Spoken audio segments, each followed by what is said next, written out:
रामायण में सभी राक्षसों का वध हुआ, लेकिन शूर्पणखा का वध नहीं हुआ। उसकी नाक और कान काटकर छोड़ दिया गया। वह कपड़े से अपने चेहरे को छुपाकर रखती थी। रावण की मृत्यु के बाद वह अपने पति के साथ शुक्राचार्य के पास गई और जंगल में उनके आश्रम में रहने लगी। राक्षसों का वंश खत्म न हो, इसलिए शुक्राचार्य ने शिव की आराधना की। शिव ने अपना स्वरूप शिवलिंग शुक्राचार्य को देकर कहा कि जिस दिन कोई वैष्णव इस पर गंगा जल चढ़ा देगा, उस दिन राक्षसों का नाश हो जाएगा। उस आत्मलिंग को शुक्राचार्य ने वैष्णव मतलब हिंदुओं से दूर रेगिस्तान में छिपा दिया, जो आज अरब में मक्का मदीना में है। शूर्पणखा जो उस समय चेहरा ढककर रहती थी, वो परंपरा को उसके बच्चों ने पूरा निभाया। आज भी मुस्लिम औरतें चेहरा ढककर रहती हैं।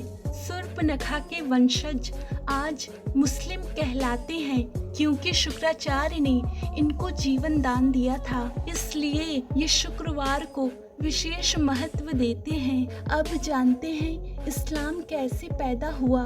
ये बात सब जानते हैं कि मोहम्मद मूल रूप से अरब वासी थे।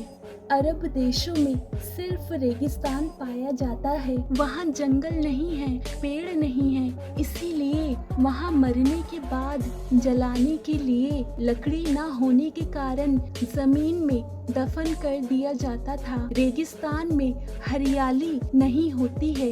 ऐसे में रेगिस्तान में हरा चटक रंग देखकर इंसान चला आता है, जो कि सूचक का काम करता है।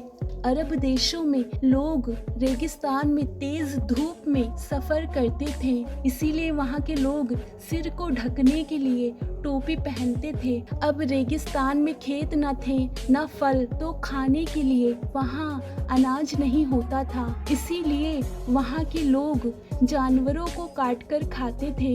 रेगिस्तान में पानी की बहुत कमी रहती थी, इसीलिए लिंग साफ करने में पानी बर्बाद ना हो जाए, इसीलिए लोग खतना कराते थे।